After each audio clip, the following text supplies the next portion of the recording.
streaming on old YouTube and on Facebook. Coming up in about 7 minutes, people. Got David Vance popping on from tangledweb.org and altnewsmedia.net. A bit of an alt news supremo coming on to have a bit of a chat about how we got to this peculiar situation. And looking forward to this very much.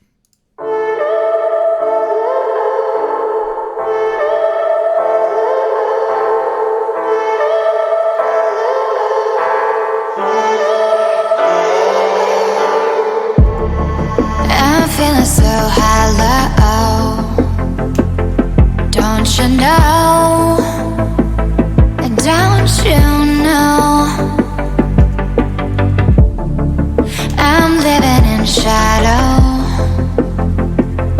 don't you know, don't you know, I fell for fool's gold, I fell for fool's gold. What did I know?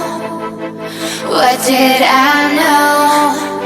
I fell for fool's gold. I fell for fool's gold. What did I know? What did I know? You were fool's gold. Yes, I did. Good evening, Mr. Vance. We are streaming on YouTube and on Facebook. Good evening, sir. Looking forward very much to this conversation with you. Can you hear me, sir?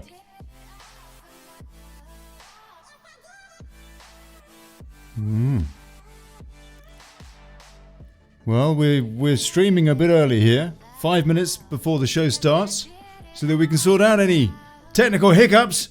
Not that we have any technical hiccups on Daily Chaos. David, can you hear me, sir?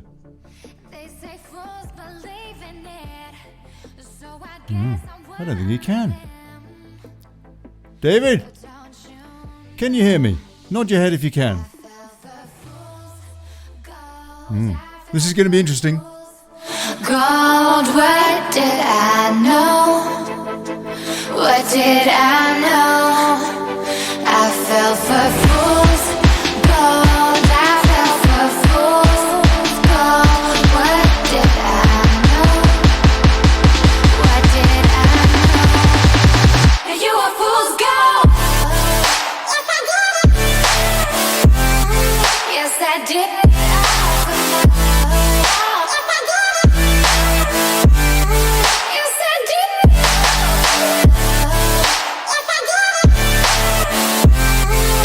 I did.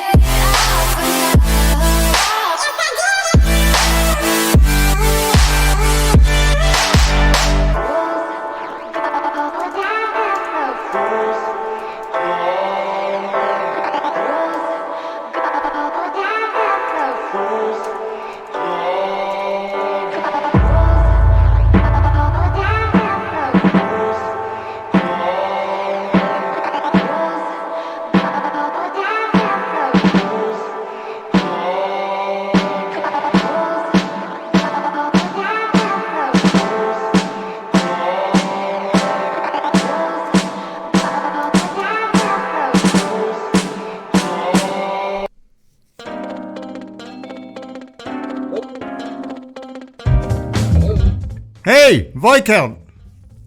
Ahoy there, good afternoon. Good evening, Viscounts and Rodders. How are you, sir? Not too bad. All right. We've got David Vance here too. Really looking forward to having a chat with old David. Yes, thank you very much for the chance to be here. Oh, David, wonderful. Oh, good. You can hear us. Oh, fantastic. Okay, we're groovy. 3 minutes, sir. 3 minutes, gentlemen. Okay.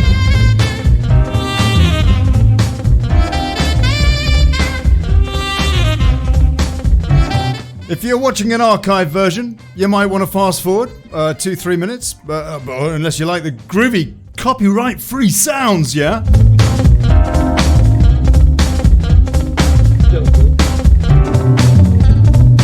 And please, share the show. Share the show, for goodness sake. Annoy Nick Clegg. and share the show.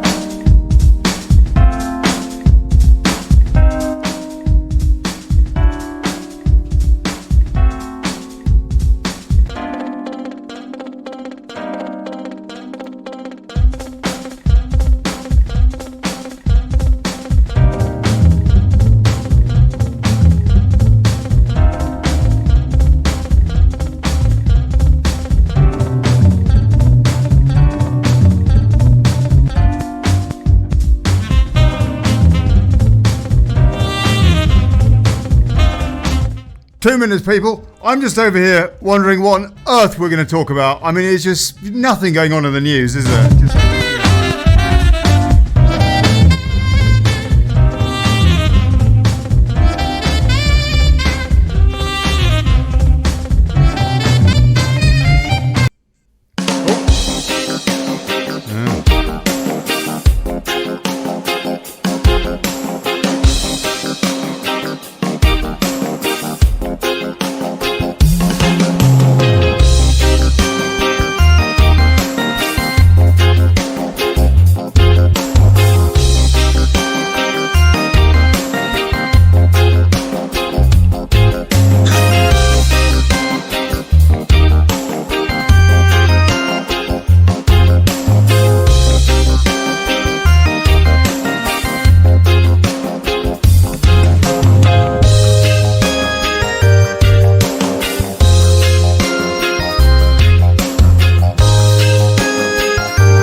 Music was awful.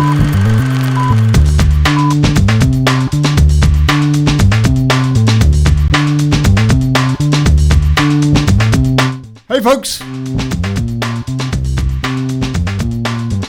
good afternoon, good evening, good morning, good people. Welcome to the Daily Chaos.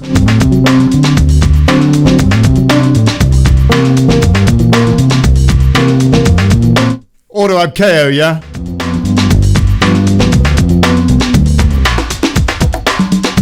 And the show is daily now, and the chaos is hourly.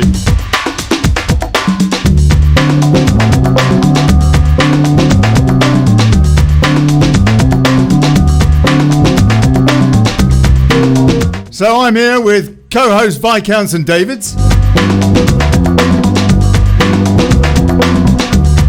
And joined by David Vance. Very, very much looking forward to this chat with David Vance. Tangledweb.org, altnewsmedia.net, Alt News Supremo.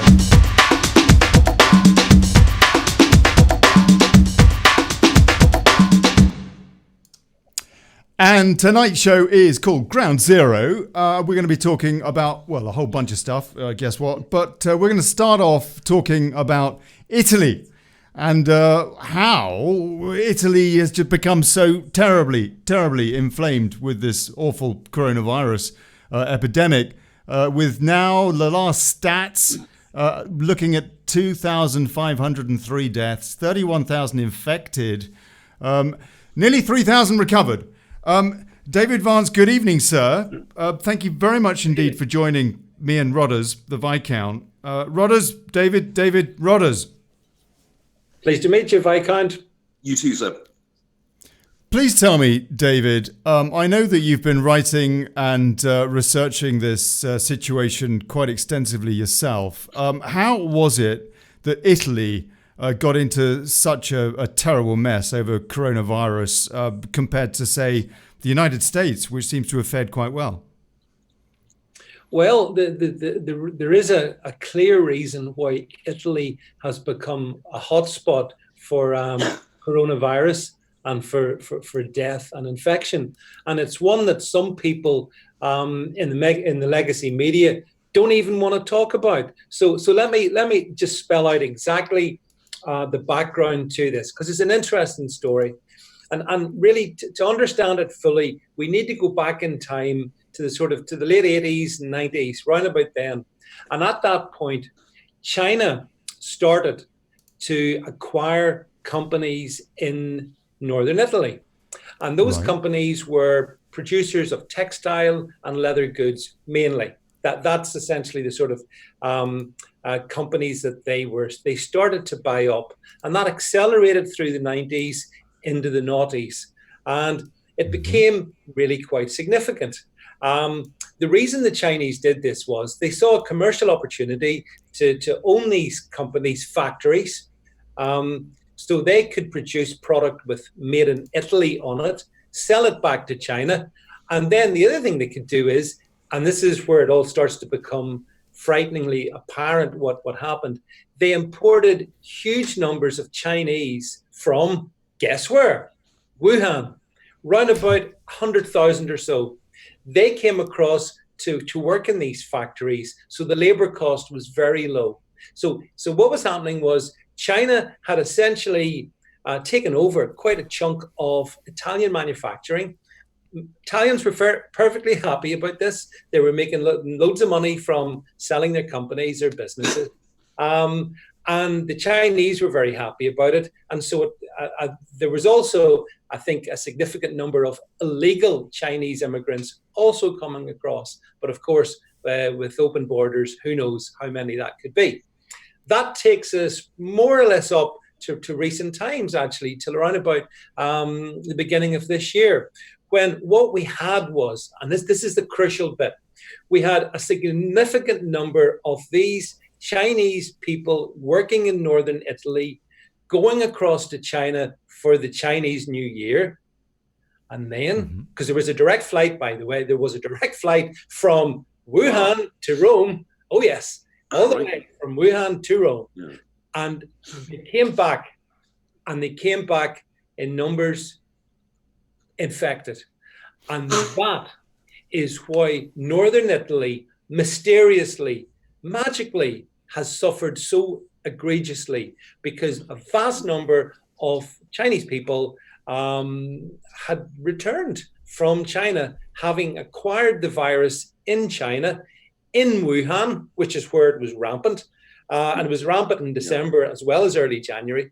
And therein lies the genesis of the unfolding human disaster in Italy. So basically it's a question of globalization gone mad.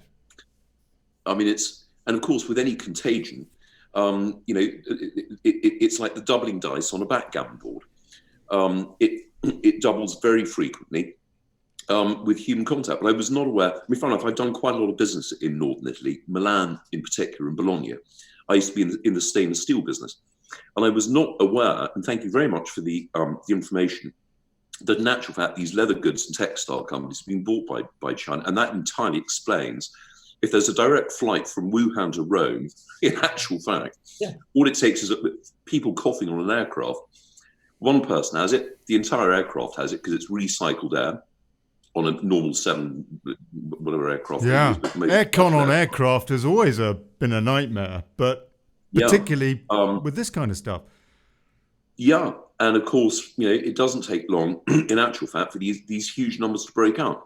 But in your view, David, I mean, I've formed the opinion, rightly or wrongly, that on a segmental analysis, the majority of people who have died, in actual fact, come from communities of retired people, people over the age of 70, who are most vulnerable because of their immunology. And what I read today in the Daily Mail, so I read The Guardian, The Independent, The Times, The Telegraph, and the Daily Mail, basically to try and form a balanced view, is what they're now saying is that no one is immune to the lethality of this virus, which I don't really believe, to be frank, based on what has previously been reported, as I said, on a segmental analysis of the age groups of people who in actual fact have died. Yeah, well, I mean, of course, I mean, there's so much that's unknown about how this virus is going to play out, and in terms of, as you say, which segments of society are going to be most exposed to it. But again, to go back to my story, and like one of my issues is, why is the legacy media not touched this? Why aren't they interested in the fact that this important. I mean, Italy's the fourth largest economy in the European Union, hugely important economy. Yes. And look at the state that it's in. And you know, it is perhaps not coincidental that according to, I think it's ABC, I've put a link in one of my articles in Alt News Media. According to ABC, the very first two people to be detected carrying the virus was back in January 29th. And guess what? They were two visitors from Wuhan. Wuhan, yeah. Well, let me ask you, David. This one. Let me ask you to answer that question, please. In your opinion, why has the legacy media, fake stream media, not covered this angle of the story, which is quite pivotal? No, where did this thing come from in terms of Europe? Well, let me offer two suggestions. Number one, it doesn't do China a whole lot of PR benefit, does it? And secondly, it exposes the absolute fallacy of allowing China to buy up vast amounts of commercial real estate in Italy. And number three, open borders.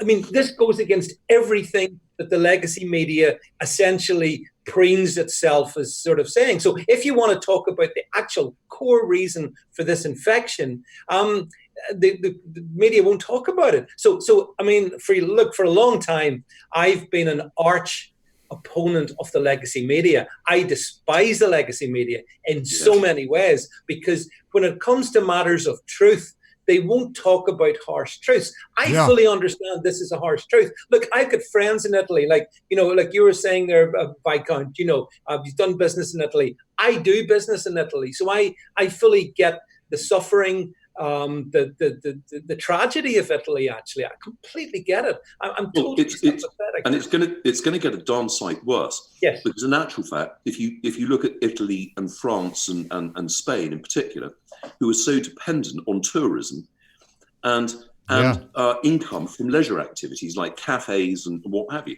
I mean, within their own communities, you nip out, you have a cup of coffee, and that's where you meet. You have an ice cream or what have you. With all those places being shut off.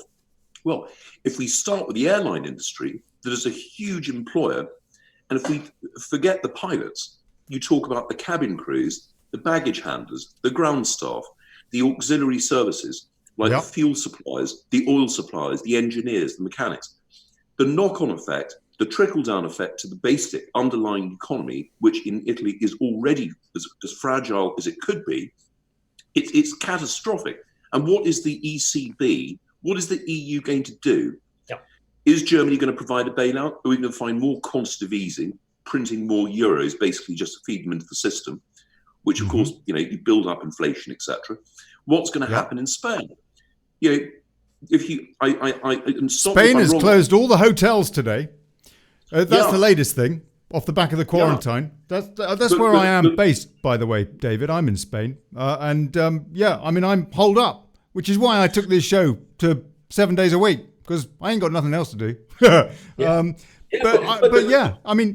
This is an absolutely catastrophic problem. Is there any sense that Italy is beginning to corner this problem with the statistics coming out? Do you happen to know? In my opinion, none whatsoever. And I agree with what's just been said by the Viscount. This is going to get so much worse. There's no reason to believe that Italy's turned a corner. I hate to say this because it's awful. It's going to get so much worse because this contagion has been allowed by, and this is where Italian politicians take responsibility now. We've talked about the Chinese, we've talked about the Italian business community who flogged their businesses for a king's ransom to the Chinese. But Italian politicians were fully aware of what was going on, and they embraced it. So this is spread right through Italy, and sadly into Spain, into Germany, right across the piece. And I guess my fundamental difficulty in all of this lies in the fact that China carries a culpability, the Italians carry a culpability, and the mainstream media are talking about neither. So I ask you, why might that be? Well, David, first of all, please call me Rodri, Yeah. or Rodders, depending on your choice. In actual fact, it's not just the Italians who've accepted Chinese capital. As we've seen capital markets grow and become more international, we have a huge amount of Chinese investment here in Britain. Yep. So does Germany. Every European country does. So does Africa. As the Chinese economy has grown, they've deployed their funds, their capital across the world, including in America. Hence the punch up between Trump and Beijing. I wouldn't say there's culpability on the Chinese part. I think on the basis that a virus springs up, unless one believes the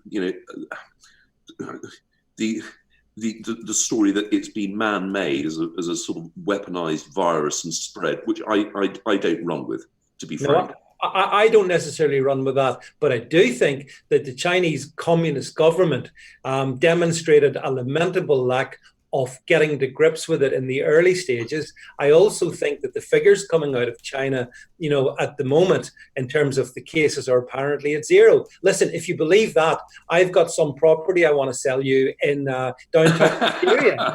So rather timeshare in Barcelona. Yeah, yeah. I think the Chinese do have a responsibility. One other little subtle point to make, by the way, I just wanted to put this one in, and it is relevant to Italy. The Chinese community working in northern Italy mostly come from mainland China. Now, if you compare that to the Chinese community in the UK, they mostly come from Hong Kong, Singapore, those areas. So there's subtle differences in the makeup of if you like, Chinese community. And unfortunately for Italy, it's got 300,000 Chinese, I think, total in Italy, concentrated in the north. Look at a town like Prato, I think it's pronounced Prato, a city in the north, textile manufacturing city, almost entirely Chinese now. So there's just been this massive displacement happening, and no one's talked about it because globalization's great and globalization's fantastic, and now globalization has essentially brought us plague. Do you think, David, that globalization is dead? Well, and along with a significant number of people, I think this will damage globalization, which to my mind is a good thing. And if it buries it, even better. I think, as I say, I work in business as well. Rodders, you're talking about doing business in different places, in Italy. I do business in many countries around the world. And the one thing I'm clear on is global supply chains are very, very long and ultimately very, very vulnerable when stuff happens. Yes. So if we can get things made closer to our countries, that's just sensible. I'm glad to see likes of President Trump trying to get people like Apple, for example, to get manufacturing made in the States. Because then, let's face it, China's got form in this. There's the theory that the Spanish flu, so-called Spanish flu, came from, originated in China. SARS in China, avian flu in China. China's got form in this, and that's not it's just a fact. It's just an observation. I'm not, So if you think logically, would you bet all your manufacturing needs on China? No, you wouldn't. So that's why I think if this puts a stake through the black heart of globalization, good. Well, the alternative argument, David, and my career history has been in manufacturing, engineering, steel. I built a stainless steel factory from scratch. And that supply chain was sort of interesting. And also the manufacture of chlorine, which in itself is an interesting supply chain. The point being is when it comes to competition, people always talk about price. And if you look at the burgeoning industrial expansion of India and China, you've got a low cost workforce. Yeah. They tend to acquire natural resources in the poorest parts of the world, if we talk about Mozambique, for example, and DRC, Democratic Republic of Congo. So they can source the things that we want at a cheaper price. And we, being as greedy as we are, given the short-termism on capital returns that we have in London in particular, which I think is one of the worst, to be frank. Is it any surprise that globalization thrives? And if we take General Electric, the two biggest suppliers of heart monitors and CAT scanners, which are the high-end medical their devices, are Siemens and GE. Now, General Electric has had these manufactured in China for the last 25 years, so it can improve its margins for its shareholders. So actually what drives globalization is not necessarily the management of these companies, it's the requirements and expectation of the shareholders. And until one changes that greed or that sense of return, what is required, which again, it trickle-down effect, what do pensioners require to live on? Well, that depends on the governments who are spending the money of the nation at the time. Yep. What is required as a capital return, and that is what drives globalization. Yep. I don't think globalization is something that occurs just naturally by itself. Communication has changed. The ability to do business quickly with China on the internet. The cost of travel. All of a sudden, we've got these communities that can afford to travel and then go and see their families back in the Philippines or Malaysia or what have you. Yeah. Because the cost of travel has come down. They're not going to be able to now, are they? Airlines are going to go bust or else have to amalgamate or become nationalized. I mean, I can see the way things are going. Tell me what you think, gentlemen. British Airways becoming nationalized, maybe with some kind of hookup with Virgin. IAG. Let's not. What do you think about that, David? Where are we going? I mean, we're seeing at the moment in the Commons right now, Gavin Williamson is telling the Commons that this thing, coronavirus, is accelerating much, much faster than they expected. They're about to shut the schools down in England as well as in Scotland and Wales was already announced earlier today. There was a 330 billion stimulus, the second budget in a week announced yesterday. We could be looking actually at the kind of measures being taken that Jeremy Corbyn was arguing for, ironically, in the last election campaign. Yeah, but Corbyn was arguing for them in the context of standard economic times. This is being argued in the context of essentially wartime conditions. And I believe, I stand to be corrected, but I think what's been announced so far is nowhere near enough at all. I flew through a major UK airport on Sunday night, and I was chatting to somebody in that airport, a member of staff, and their view was that that airport is just days away from being closed. So we're going to witness the closure of airports. We're going to see airlines collapsing. We're going to see this across. I mean, this is going to happen across the piece. So it is therefore. It's a bit like I think I did say this. The Germans couldn't bring us to our knees, but maybe in World War II, but maybe coronavirus can. So it does require a massive sort of step change in government thinking. But actually, just one thing, just to pick you up on, you mentioned the schools are going to close in Wales and Scotland, and I believe Northern Ireland will probably follow my part of the world. I think that's a lamentable and foolish thing to do. Really? Because, why? Yeah. Look at the stats. What is it? 70% plus of those who work in the NHS are female. 78% of people who work in care homes are female. Many of them married. So if you send their kids home, then some of those people are going to have to go, especially if the kids are young, are going to have to stop going to work and stay at home with their kids. And you make the thing worse. I mean, you're damned if you do and you're damned if you don't. I get that piece. But all these enthusiastic cheerleaders for shut the schools need to understand that actions have consequences, just like the Italian government should have understood that. And therefore, I kind of, broadly speaking, approve of the approach so far of the Johnson government. But it's very. I was just going to say, if you think about the emergency budget, which we've been told will put 350 billion into the economy just on the back of this, we have a population of what, 66 million roughly. Italy has a population of roughly 60 million. That's right, yeah. Roughly the same as France. Now, neither France nor Italy are on the same financial shape as we're in. Now, it's going to damage our public sector borrowing requirement. What the hell is it going to do to them, who in actual fact don't have the same trade surplus that we enjoy? Yeah, absolutely. Crucial point.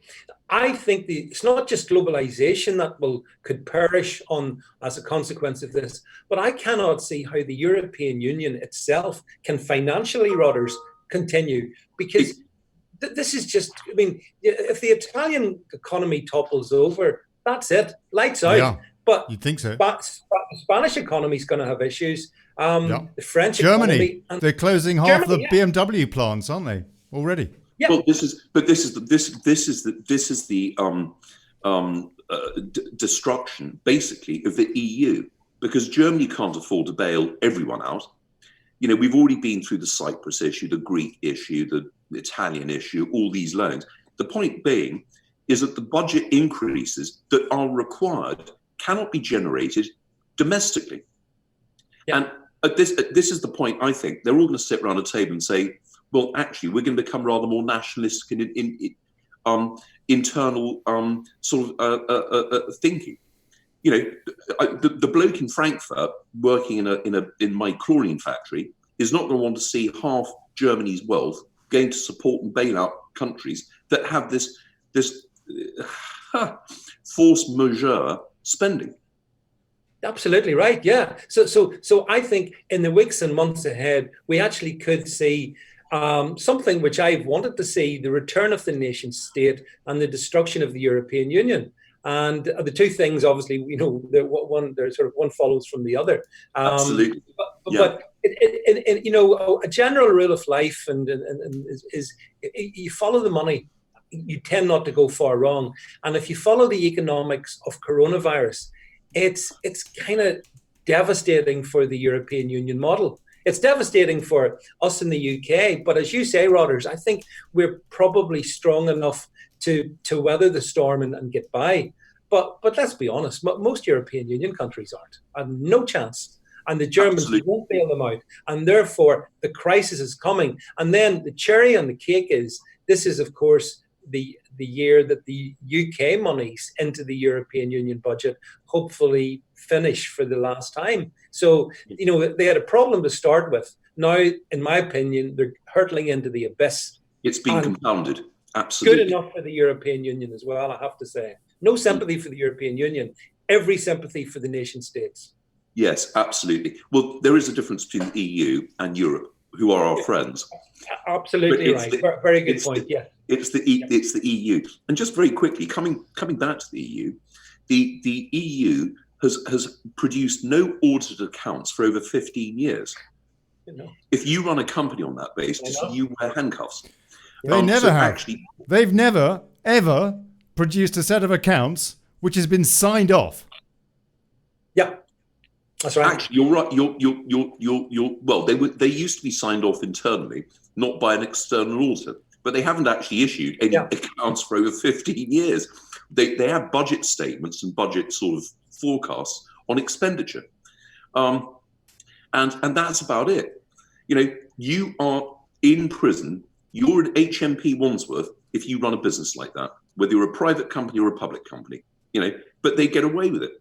But these gangsters in Brussels have been getting away with it, Rodders, as you rightly say, since forever.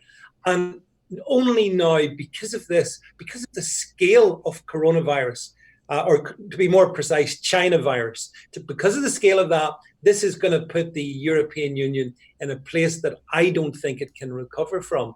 I completely agree with you. And the nation states will actually internalize and have to look after their own people. Which is what's happening, Rodders. Again, look. I mean, the so-called, the four pillars of the European Union, open movement being one. Look at how that's crumbled in this past number of days, when they've all figured, oh God, we better look after our own, and up go the borders. Very sensible. Well, that's right. Schengen's gone. Schengen is dead. Yes, the EU come out of this really badly. They look very weak. I mean, and actually they are in many ways, because they haven't got the control over various aspects to be able to do much, it has to be said. But they could have closed Schengen, and they didn't. And then we've got Turkey declaring war on Europe and on Greece. Yeah. And they're doing bugger all about it. They look completely disgraced, it seems to me. But setting aside the European Union for a second, because, I mean, that implosion is, if you like, the silver lining here. But yes. On the other hand, we've got a serious trust issue with this other dictatorship called China, have we not? Who Boris wants to basically give all of our national secrets to via that Huawei. Hold on, Rodders. Let me finish the question. With regards to that Huawei deal. I mean, how on earth can we trust China, and how can we trust Boris to secure the national interest if he wants to sort out this Huawei deal, David, frankly? Well, in my view... Or is that just going to go tits up anyway now? Well, let's hope so, because the decision to allow Huawei into the UK communication network is insanity. And I have no idea why the Conservative government have gone with it. But I hope that because Huawei is a Tory donor, probably. Well, I'm not sure, but it's either way. I don't care. Huawei should have nothing to do with the UK. It's going to isolate, as I guess we all understand, it's going to isolate the UK from the rest of the Five Eye intelligence community. Yeah. It allows these communist tyrants in Beijing direct, actually control, never mind insight, control over huge chunks of infrastructure via 5G. So I really hope that Boris sees, has second thoughts and stops it. Rodders, what do you think? Well, do you know what? I take a slightly alternative view. If we look at the technology, and this is where Trump, I don't think, is being he's being slightly disingenuous. If we look at key elements of technology, they've been manufactured and subcontracted to China for years. I mentioned General Electric with CAT scanners earlier. That was leading edge technology that's been farmed out to China.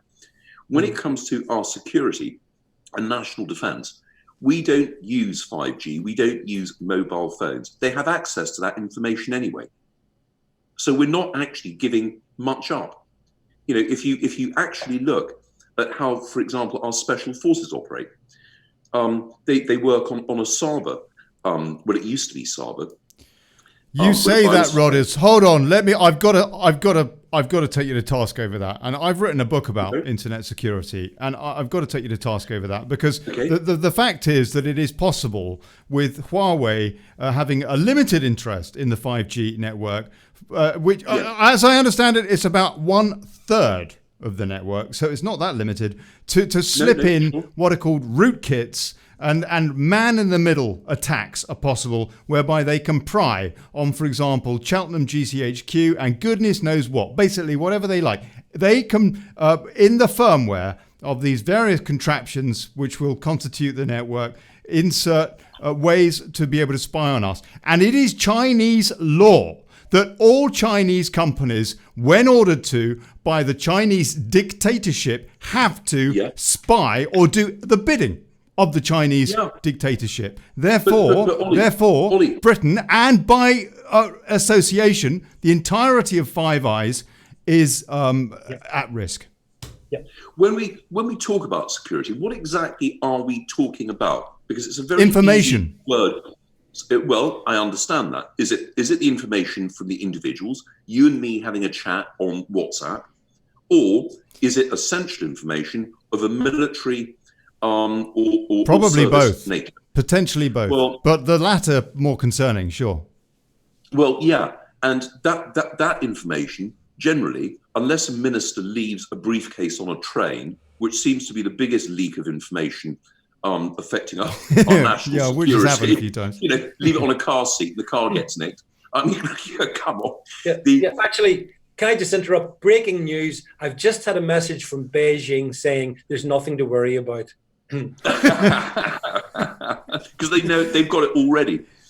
And they sent that to you on your Huawei phone. Right. Okay. Fine. So we do have a bit of an interesting situation going on there. I want to take a few comments from folks, and one or two people were wondering who was our guest today. It is David Vance, who is the editor of atangledweb.org and altnewsmedia.net, and a popular alt news chap on Twitter and elsewhere. I'm also the editor of biasedbbc.org as well, which I've been running for about 20 years in my crusade to bury the BBC. Well, in that case, you bring me on to my next question, which that's a perfect segue, because it seems to me over the last few days, increasingly, less and less people are on the telly and more people are online. Actually, I wonder if fake stream is going to be one of the casualties of coronavirus, at least to a certain extent. David? Well, really, really interesting question. And I can honestly tell you, based on my own experience on social media over the past several years, one of the things I've noticed is when bad stuff happens, the sort of spikes I get on for example, on my Twitter are enormous, absolutely enormous.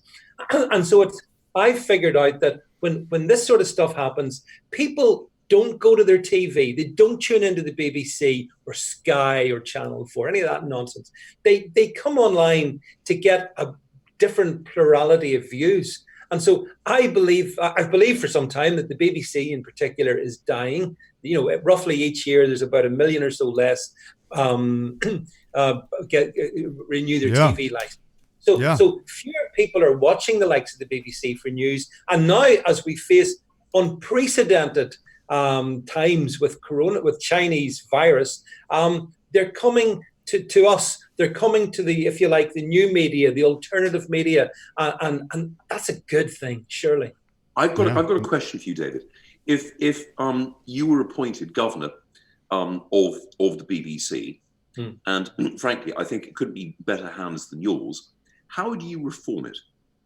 Oh, very simple. I would accept the job on a 30-day contract. That's all I need, 30 days. And I would go about the business of making sure that the model is fundamentally altered. The license tax, because that's what it is, 3.8 billion a year, in order to fund the leftist broadcasting propaganda machine is axed. And then what I would put in place instead is a subscriber model. It would mean the BBC would have to shrink down. It would mean they couldn't produce the sort of propaganda that they do. Great stuff. I would then feel mission accomplished, and out I would go. 30 days, I'll sort the BBC out. But the BBC won't survive. Honestly, it's not going to survive anyway. It's another catch. I mean, we live in such interesting times. The BBC is dying, folks. Yep. It's so obvious.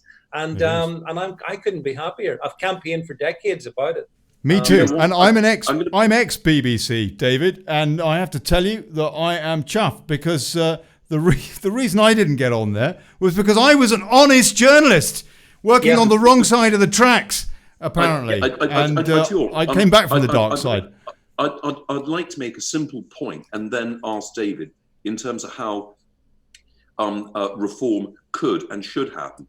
In the old days, we had different proprietors who had differing political views. So the Express was right-wing, but you had the Guardian, etc., etc. Now we've had a proliferation of media conglomerates that have accumulated all these assets. So that's what I think has created the fake stream media. Mm-hmm. If you were the regulator, for example, in America, where you've got Rupert Murdoch, who owns too much media, what laws would you put in place, in actual fact, to destroy that oligarchy? So in actual fact, proprietors of media outlets were forced, in actual fact, to report on the basis of integrity and responsibly. And I use the word responsibly with gravity, because media reporting is no longer responsible. No. Media reporting in the UK is a scandal of the highest order. Damn right. It isn't journalism. It's propaganda. Pure propaganda. It's Olly. It's activism. It's activism. And of course, when you go on the BBC, as I used to go on the BBC, for my sins. And of course, they banned me around about 2015 because they can't. Obviously, I'm completely toxic. I wear it as a badge of honor, to be fair. But they're activists. They're not journalists. You're right. You're right, Rodders. There's a huge amount of power in some of the ownerships of these cabals, but they're being broken on the back of new media. There's not one. I mean, look at. You mentioned newspapers. Look at how that entire form of the of media is financially collapsing, because at the end of the day, young people don't even read newspapers anymore. They've got all their new channels. They've got TikTok. They've got all these things. So I actually trust the free market to write a lot of things. But the BBC isn't the free market. The BBC is an institutionalized propaganda machine, ripping us off for 3.8 billion a year. And so it's that I want broken more than anything. If I don't like Sky, I don't have to subscribe to Sky. Yeah. But I don't have a choice. I have to fund the BBC if I've got TV. That's right. And adhere to the law. And I'm a law-abiding person. So, that's wrong. The BBC is morally wrong. It's an anachronism. And again, perhaps it will, at this point in time, when all this is happening, and if you listen to the BBC news stream on the Chinese coronavirus, it's so depressing. It's awful. It's grim. So I think people will naturally come to people like us and look for other insights. The BBC would never touch the story we discussed earlier, the Italy story. Not interested. They instead, I think the BBC more or less see this as an opportunity to undermine the newly elected Conservative government. That's what you've got in the BBC. They're absolute activists undermining our democracy. So I just say, okay, take away the money, see how they get on. Not only that, they lied about the rape gangs. They lied about 9/11. They've lied basically about everything. The BBC. I want to take some comments. Mookie Pook says, info on chat apps can be very damaging though. How much bribery has gone on using information? What could be gleaned from these platforms? One hell of a lot, I'd guess. It is one of the problems actually we face today, gentlemen, is that it is so hard off the back of, I would call it propaganda from the mainstream media, from what Donald Trump's called fake stream media. It's so hard now to know who to trust. And that is a huge, huge problem, particularly when we're in really on a pretty much a wartime footing as we are now, to know who to trust. Well, the point is the media has completely undermined the integrity of the passage of information. And if you think Donald Trump was attacked, with these ludicrous claims that Russia, in actual fact, had influenced the entire American population to vote in his way. Absolute joke. The amount of time they spent peddling that nonsense, which was proven to be fake off the back of the Mueller report, and the impeachment subsequently, proven to be totally, totally fake. And we had it from the entirety, near as damn it, of, if you like, the libtard media, all this Russian stuff, proven to be absolute rubbish. How can we trust them about anything? We can't. The answer is we can't, and we shouldn't, and we mustn't, and we don't. And that's the reality. But Rodders, you're quite right.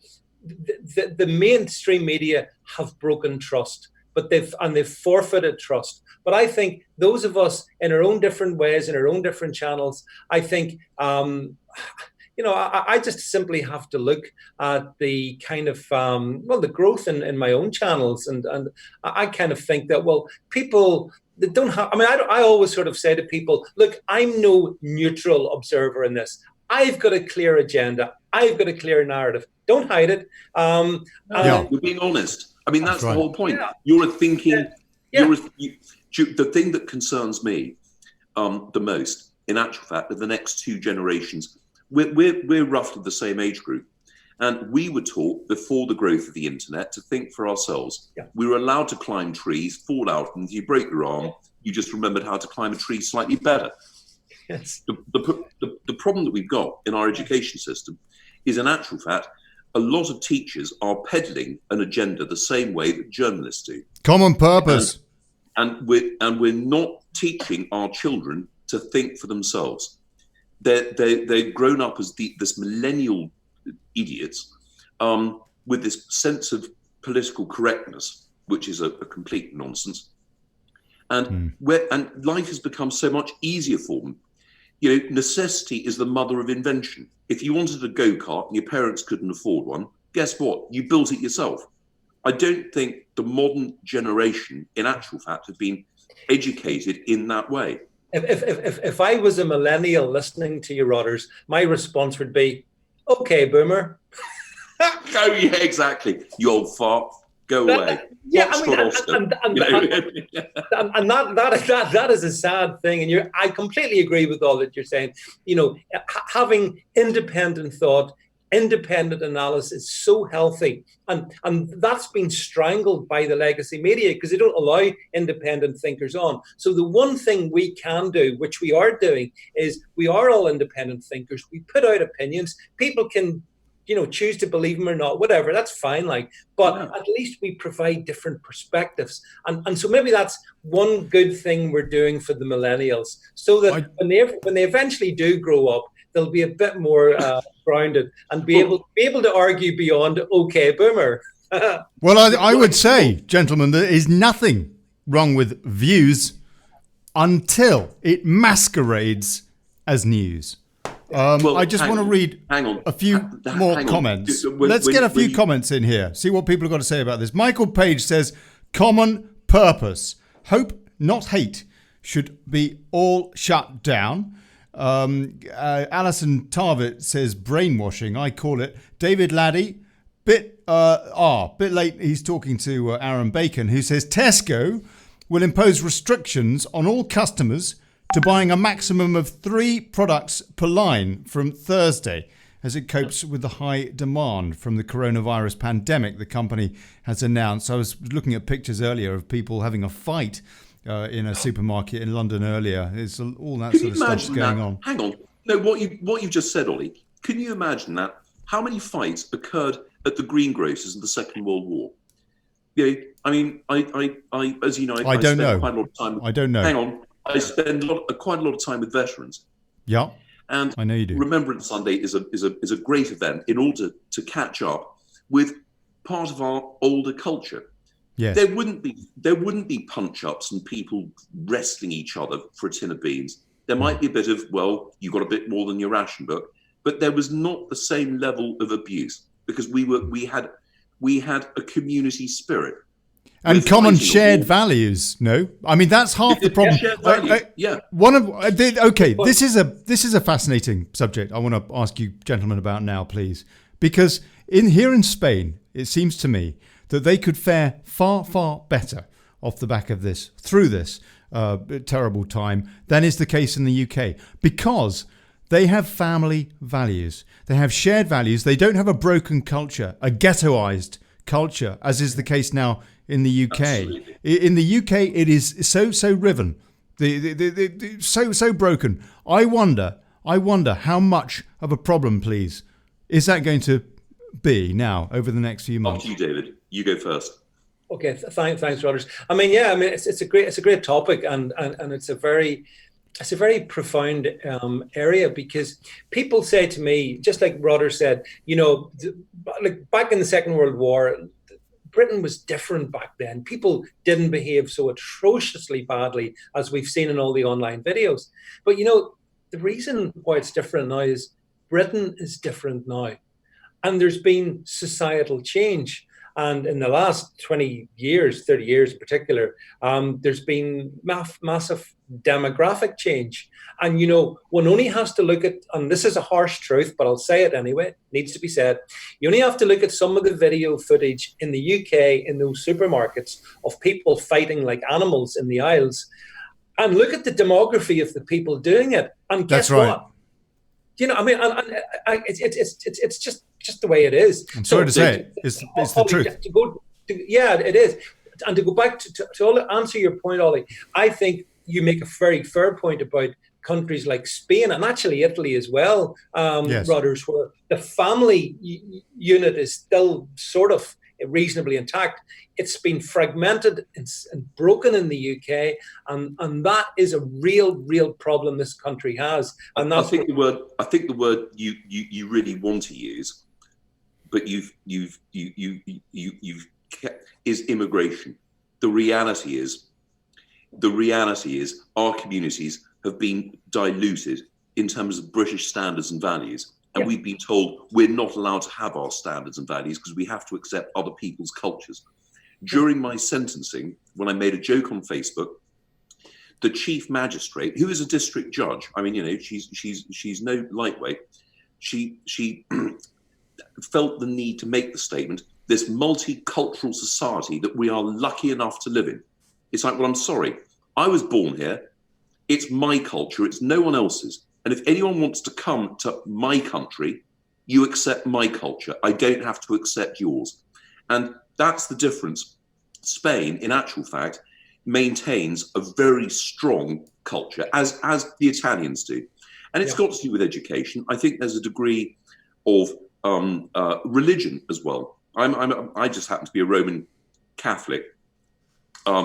But, it does make a difference to my life, even though I'm a terrible Roman Catholic, and I'm going straight to hell the moment I gasp my last breath. I'll see you there. All the terrible things that I've done. But there is an integration of community, and if you're invited into the community, you're there to stay. But you have to accept, as an outsider, the cultural standards of where you've gone to, and that's what's going to protect Spain and Italy in terms of social unrest. You don't have that in Germany. You do have it to a degree in Norway, but you don't have it in Sweden. Sweden has a terrible issue right now, having invited all these bombings, almost daily bombings. Again, and the rate, where's the media coverage? Radio silence, same as France. They don't want to talk about that because it doesn't play into the narrative of open borders, unlimited immigration. It's all a great thing. All cultures are equal. All cultures aren't equal, and that's evidenced by, for example, I saw footage in a Tesco store somewhere of one guy with a trolley full of huge 20-kilo bags of rice. Now then, the average Brit ain't loading up with a trolley full of 20 kilos of rice. That is because we have imported a demographic. We have that does not essentially in any way integrate into Britain. And that's infiltrate. Maybe got away with that for years, and now the crisis is upon us. All of a sudden, we're discovering is that we've got some very feral behaviour by certain people in certain areas, and it worries me. And funny enough, I spoke to a colleague who lives in the north of England in a little village, and he was saying that in this little village in the northwest of England, where there's not been the same degree of enrichment, oddly enough, people are not fighting in the aisles. There's a degree of calmness. There's a degree of, actually, what you talked about, that kind of World War II spirit. It's a sense of community. That if you're struggling, you struggle together. Yeah. And do you know what? If I got shot on the front line, I know that my children would be looked after in the community. With cultural dissolution, which effectively is what immigration creates, you don't have that same bond. No. You might like your Indian next door neighbour, and I'm a great fan of our Commonwealth countries who made huge sacrifices for us in World War I and World War II, which have largely gone unrecognised, by the way. inviting people in who have nothing culturally to do with our country. That's the point. And we make excuses. We make excuses for them. The Pakistani grooming gangs. Let's be very clear about it. The police being told by the Director of Public Prosecutions under Tony Blair, and this is Keir Starmer. No, under Gordon Brown. Oh, sorry, you're talking about Keir Starmer. No, it's before. Yeah. Sorry, Olly, you're wrong. It was before carry that. Carry on. The policy was continued by Gordon Brown, but it was Keir Starmer who has a moral and fiduciary obligation in his position as Director of Public Prosecutions to uphold justice and the law, not to carry out the views and wills of his political masters. Because justice is not political. It's pure. It's unassailable. And multiculturalism is not enduring. And now, in this moment, we're going to see the consequences of very foolish decisions by some, in my opinion, pretty wicked politicians, actually, and some cowardly politicians who hadn't the guts to stand up and assert the things we've been chatting about, British tolerance, British acceptance, but obeying British laws, and these are the things that have gone missing in action. And now, just look at the videos online and in store, and you see what happens when you let it just get out of control. But hey, listen, I just want to point out, David, something that came up on the show last night. There's been a spin on this story just recently, but I mean, Gordon Brown, his Home Secretary Jackie Smith, sent a diktat to all police forces around the UK to ignore the mass rape and murder gangs. They weren't just raping, they were murdering as well and torturing. They sent a diktat. The government, a British government, sent a diktat to police forces to ignore that. Unbelievable. And there was a spin on this yesterday on Political Light on that website, saying that there is now evidence that the Saudi royal family were telling Gordon Brown to basically give a pass, to ignore all of that was going on, which is the reason that that diktat was sent. Not sure about the truth of that, but we do know for a fact that Jackie Smith sent that memo to police constabularies around the country, telling them to ignore what was going on. And of course the BBC have ignored it, and they still don't ask any questions about it, and Gordon Brown still isn't in the dock, is not in the dock about it still. I just want to take a few more comments before we close up today. Shereen Whittaker says, speechless to how people are behaving. Supermarkets are bare. Crazy. Sue Dacey says, it's a friend of mine's birthday. I've wrapped a loo roll for her among her other presents. That's brilliant. And Cassie Mack. Hey? Cassie Mack says... Currency, you go to William Hill and you can make your bet in sheets of loo paper, and the person behind the counter is going to accept it. It's probably worth more than shares, stocks and shares at the moment. I don't know. Cassie Mack says, it's my birthday soon too. November, I want one too, please. Except half a roll, even. That'll do. Charlotte Jameson says, give it a week, Ollie, where nobody is working. Because it seems to me, and actually Boris pretty much admitted it yesterday in the Commons, whenever it was, blimey, I don't know, every day is so long at the moment, that we are, the UK is about 2 weeks behind Spain. David, would you agree the UK is going to be going into a quarantine situation, just as has Spain, as has Italy? It's just a question of days. London, perhaps, by the weekend. Yeah, absolutely. It's completely inevitable. There's going to be things that this country has not experienced in certainly my lifetime. We're going to see mass unemployment on a scale. I mean, for example, I got friends in Dublin just down the road, and I was talking to people there earlier today. This weekend, which was leading up to St. Patrick's Day, there's 200,000 people, I understand, essentially being laid off in that area. So and that's all coming to the UK. That's coming to every major city in the UK. So we have to brace ourselves for the inevitable. And you're right, Ollie. Half the world is going to be sitting online, but that's good because that's an opportunity to give them a harsh dose of truth. And maybe when we come out of this at the other end, there'll be.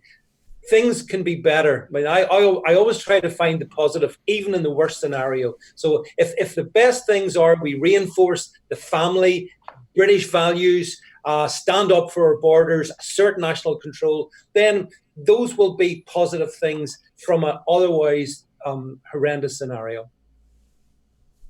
Rodders, do you want to add something to that? Well, do you know what? I completely agree. The other point, of course, is that we have a higher population density for our landmass. So in actual fact, when you have a contagion, it's going to spread in our highly densely populated cities much quicker than it is elsewhere, despite self-isolating and all that kind of rubbish.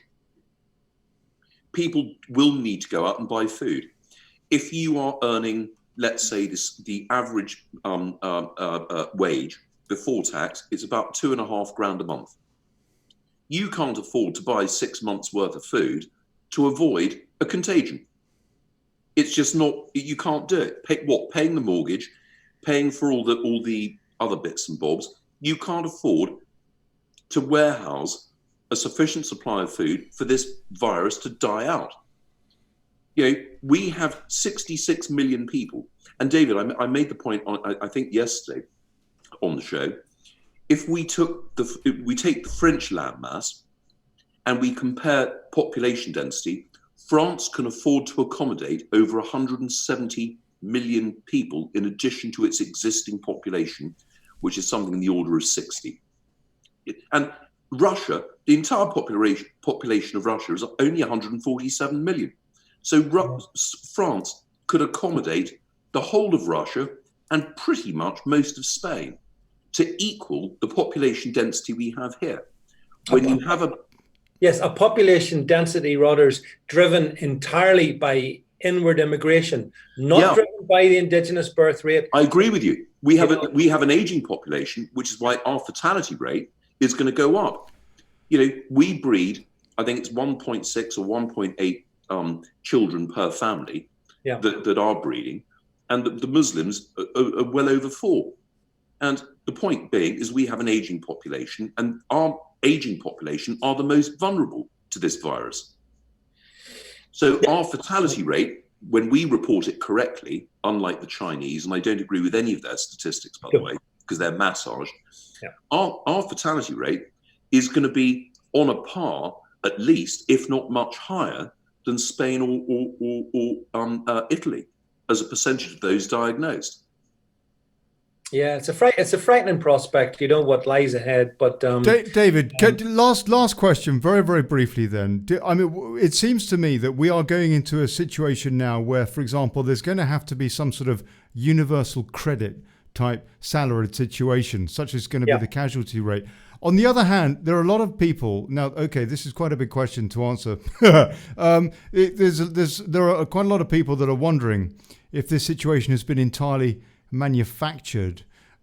Should we be looking at this in a conspiratorial way, in your opinion, or is it something that is just genuinely a natural disaster which we will get through and that we can at least trust Boris to do the best by the British people?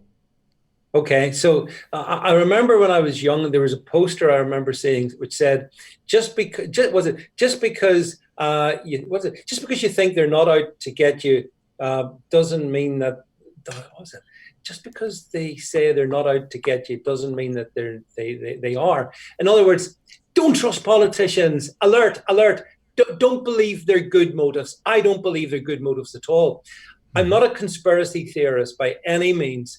I also am suspicious of big government. I'm suspicious of power grabs. I'm suspicious of all these things. And I'm conscious that in wartime scenarios, things change and we're told, it's only for the duration and it's forever. So let's be careful and let's be very thoughtful in terms of the actions that governments take. For like the lefty, as you said earlier, Ollie, in some ways we're getting a conservative government introducing Corbynista type lunatic economics, but for understandable reasons. Yes. But yes. Sure, do they not become the new norm because they won't endure and this country will economically collapse? So don't trust government.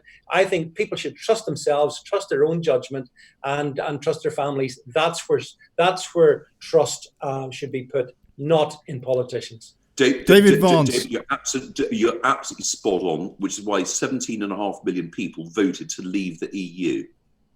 And we were all called stupid, racist. Well, I tell you, I hope that's still going to happen. Okay, very, very last question. David, is that still going to happen? Or is Brexit somehow going to be stalled through this? Yeah, it might be the last question, but it's an incredibly important question. Truthfully, I don't know. I mean, the one thing about this China virus is that it could conceivably delay the UK's departure from the European Union, just as it could also conceivably derail President Trump's re-election in November. And again, I'm not a conspiracy theorist, but these could be consequences of it. Neither of those would be desirable, but I hope Boris Johnson does deliver on his pledge that come hell or high water, we're out the European Union by the end of the year. And I also hope for global reasons that President Trump gets re-elected in November. But David, I'd like to counter on the two. I think in actual fact, the coronavirus is the perfect conclusion. It's the final part of the opera in respect of leaving Europe, because we would have spent £350 billion that we can't afford to pay them. Mm-hmm. And our trade, in actual fact, is much better within the Commonwealth. The difference between our GDP and our GNP, we're second, I think, in the EU, only to Germany. Yeah. So our foreign earnings are much greater. So we'll just put our hands up and say, sorry, if you don't want a trade deal, frankly, Foxtrot Oscar, we can't afford it. We've spent $350 billion internally supporting people through this process.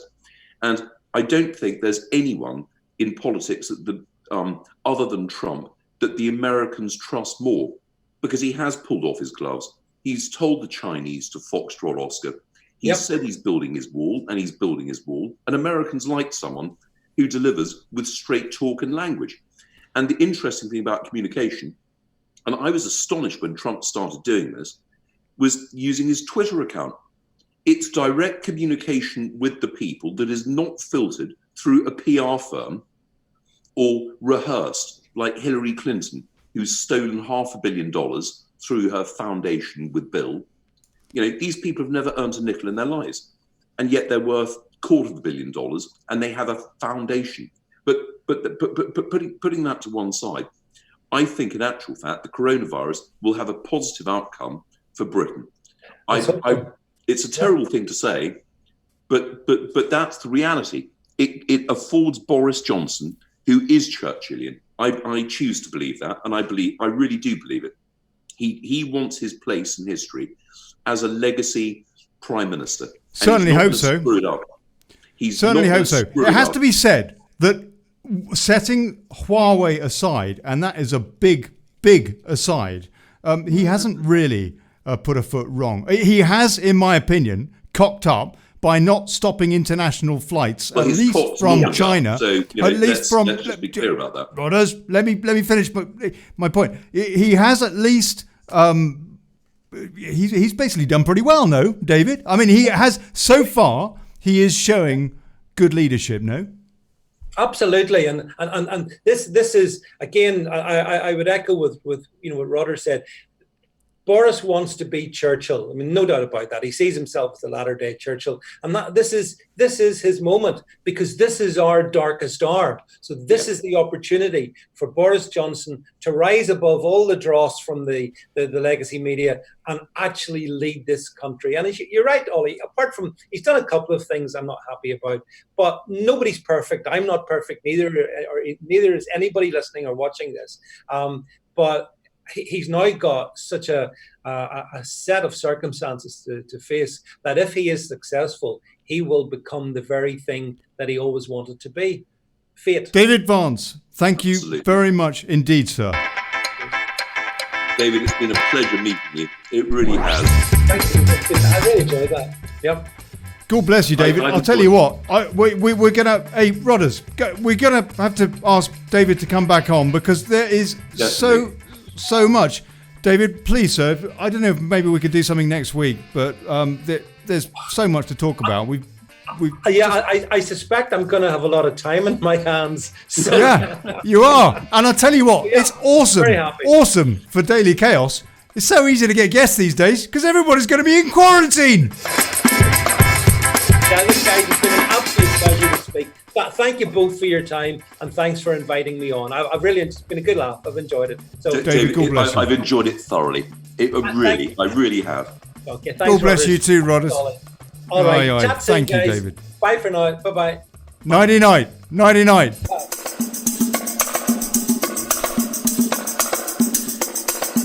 Rodders, are you up? Yeah. You up later? 9 o'clock. If you want to do it, I'll be around. I tell you, really enjoyed. I tell you what, Ollie, I really enjoyed that show. David he's got a great brain. He's got the articulation, which is typical of the Northern Irish, i.e., extremely good. Yeah, I'll tell you. Just one of us does.